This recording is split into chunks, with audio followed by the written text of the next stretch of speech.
Okay. It's our, we don't get any better at this startup process, do we? Who's the reporter this time? Who did it last time? Shelley? Or you did, didn't you? It's got to be a COAC member. Do do do do. Getting video flashbacks.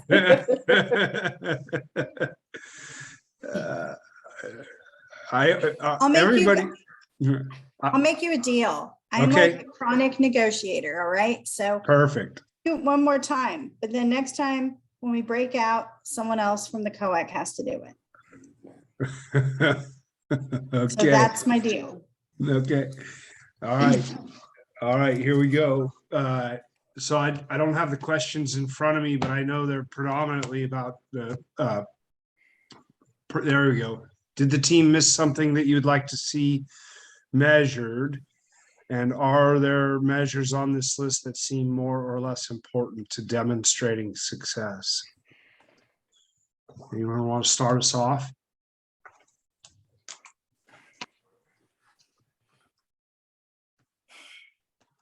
Go, James.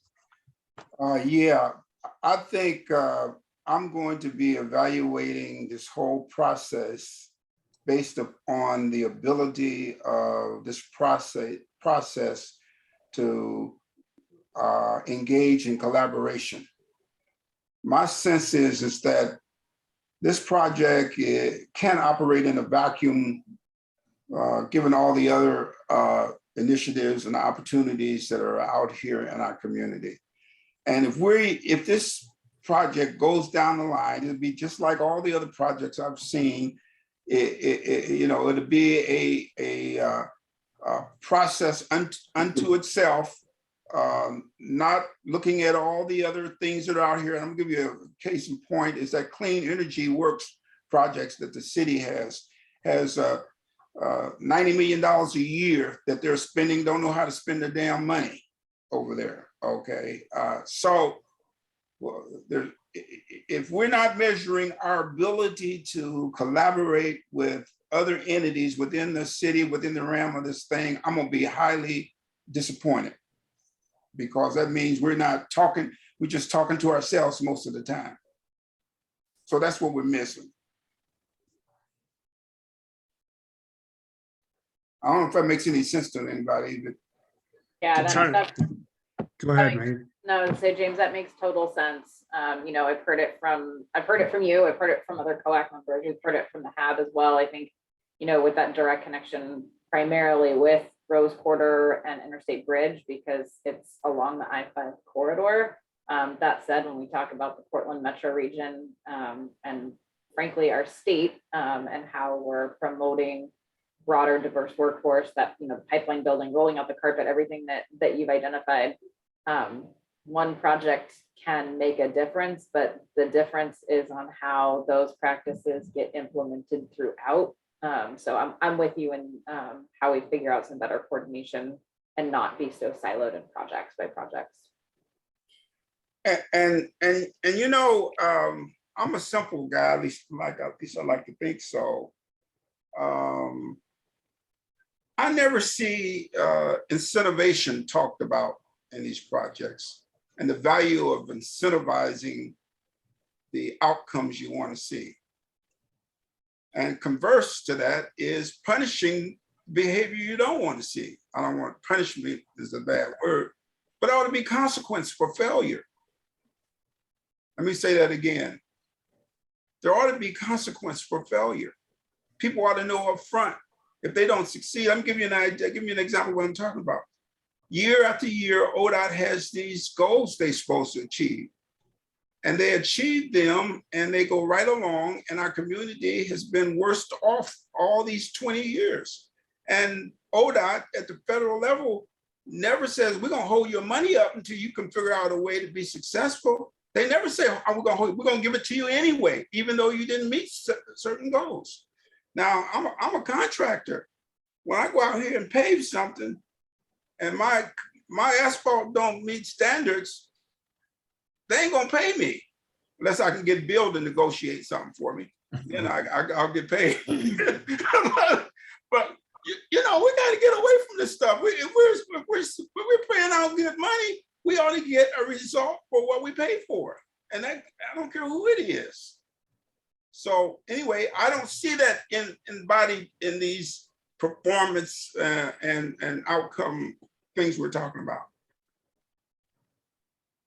Yeah, and I think, you know, I can speak to Rose Quarter here, and I sense with the team that we have that we won't have to go there, but we do, with hard goals established for the project for DBE, the contract terms do provide like non-payment if the contractor isn't meeting it. Now I say that, however, you know, Matt, Bill, Jeff, you know, your teams, I know you're in it to help us get above and beyond that. But James, to your point, that contractually is there as a stick, if you will. But ideally, we're not going to have to use it here on Rose Quarter. But Shelley, like that also is for other ODOT projects well too, right? Like that's not just something that we did as part of Rose Quarter. Do you know that? I don't actually know that. Yeah, I do know that. It's not, it's not, you don't quite go to we didn't meet goals to not getting paid. There's a bunch of steps in between. So for example, the goals are what they are and the contractor doesn't meet them. They have to show a good faith effort for how they're going to meet them. And then if we feel that good faith effort is met, whether they meet the goals or not, we can compensate them. Don't feel the good faith effort was made to do what they were hoping to correct, then we can withhold payment. But I haven't ever seen us withhold payment yet. Well, you know, I mean, I know you're going to say something, Bill, but I just, you know, it just bugs me to no end to know that we have clear, distinct outcomes that we're supposed to achieve, and people still get away with murder, take the money and run. That's what they do. And what I'm concerned about, again, in addition to that, is when we looked at those time frames, those intervals, those frequencies of evaluation, 2022 to 2025, there is so much that occurs in there that probably needs to be corrected in those intervals. Those frequencies of evaluation and accountability is not good enough for me. I think there's a sense that we need to be reasonable about what expectations are, but to wait until the damn project is over before you really make some readjustment in how you're doing business is not good. It's never been good. So as a member of the COAC, you know, I would like to see some evaluation until we start achieving at a level that we can be confident in the outcomes. And it need to be more frequent at the beginning and maybe less toward achieving the goal. There's a parity between what you're trying to achieve and how you evaluate it, if you all know what I mean. Does that make any sense? Y'all look at me like I'm crazy. No, I'm not looking at you like you're crazy, James. I think you're spot on. And honestly, like that's it. That's exactly why you're here, why the COAC exists, is so that as we're going along in our project, we have that constant kind of feedback loop with you, reporting out, you know, what from a dashboard perspective, like where are we with our goals and tracking that along the way so that it's not just waiting until the end. And it's the COAC's, the community oversight. It's your role to hold us accountable, help us course correct if we're not meeting those expectations as well. So that is it. COAC is new for ODOT. You're the first group that we've established on a type of project like this. I hope it's a model for others moving forward too. Felicia, go ahead, Felicia, then Katrina.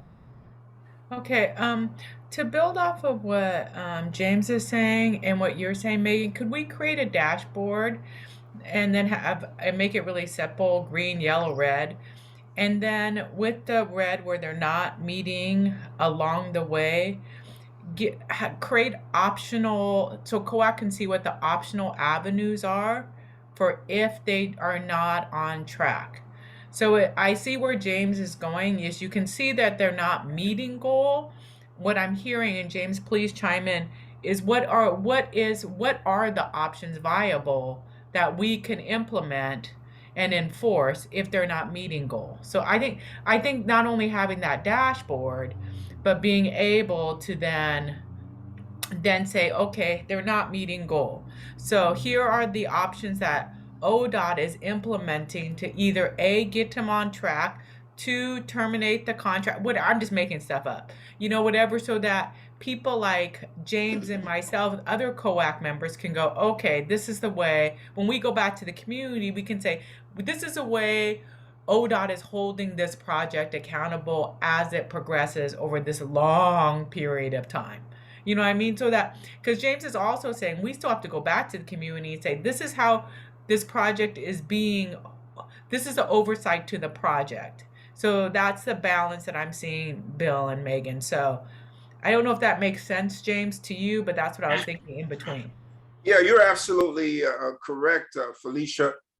And the other thing, and I'm just kind of throwing these things out here, is that as a COAC member, I don't even, in many cases, no, I don't know what success really looks like. And if at the end of the day, we don't have other projects around the country, around the world that we can kind of look at and see what some successes, or I know they won't be apples to apples and oranges to orange, but at the end of the day, we really need to have a vision about what does success really look like when we get through with this project. What would it be quantitatively and qualitatively when we get done with this project? And then I can work backwards to how we get there, but we need to know going in what we're looking for. Okay, Katrina, then Art.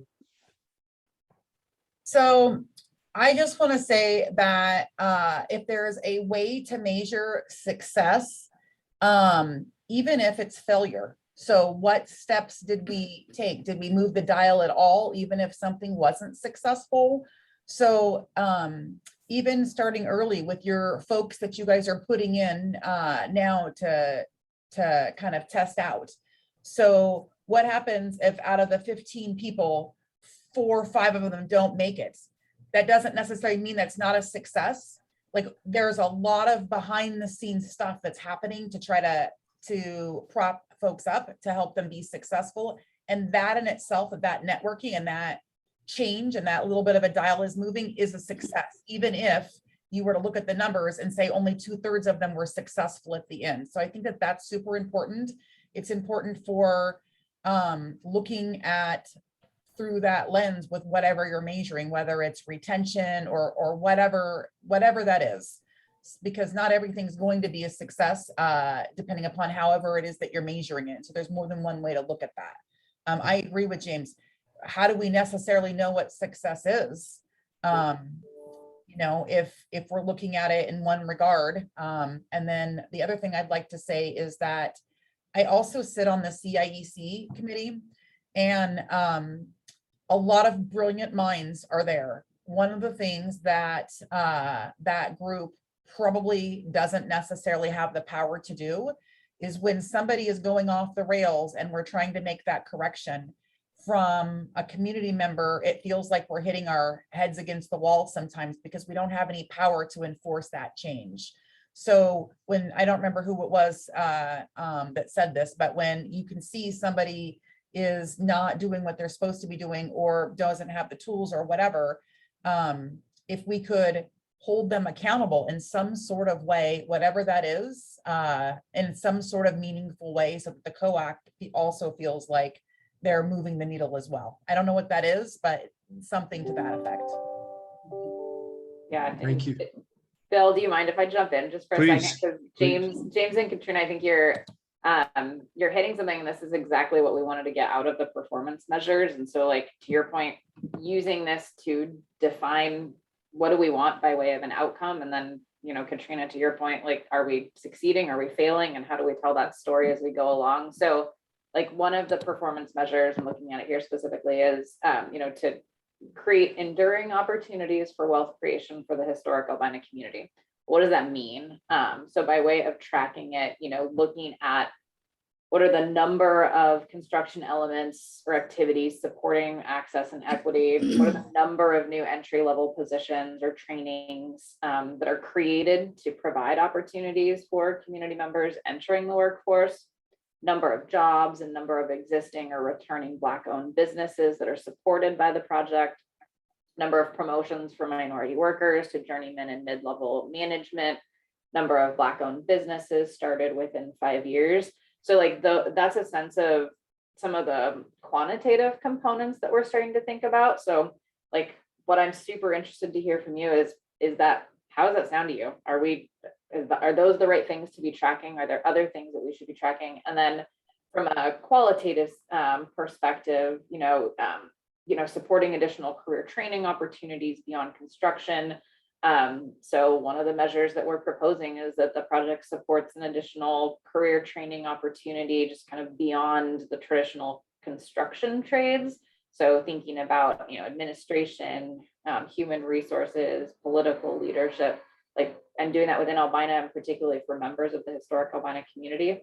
Obviously, these are things that we as ODOT can't do by ourselves. It's going to take partnership, but kind of how do we start to address that too? So I offer that just as kind of two examples that we're thinking about by way of the outcomes we want to figure out how to best track that as we go forward. Art, go for it. Yeah, I'm with everybody on this path, but I want to kind of draw a picture on the way that I'm seeing it. And I think we keep touching this, but we're not making it very clear enough. When somebody has a mentor and they're about to go enter into an activity, and it's getting reviewed along the way, such as a proposal or estimating something,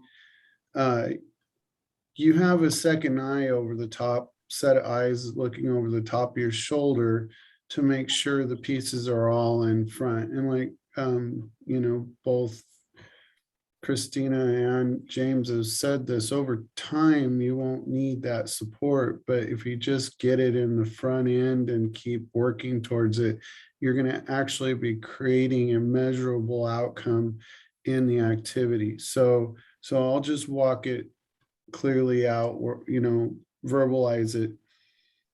Art's going to go bid for one of those packages you proposed earlier, okay? And I tell you, I've never done it before. You might hand me that piece of paper and I'll say thank you, but I'm going to take it back to my home and study it and study it and study it and study it. I have other opportunities I could be bringing in, but I'm not bidding on that other work because I'm trying to get this one. So it's really more important that we say, okay, we don't want to take away too much of your valuable time. So the person says, okay, this is what we're looking for quickly. This is where we're going quickly. What is it that you need? What's your vision? Here, let me write this with you so you get it right. And then work with that person to get that proposal done. Okay, that is mentorship.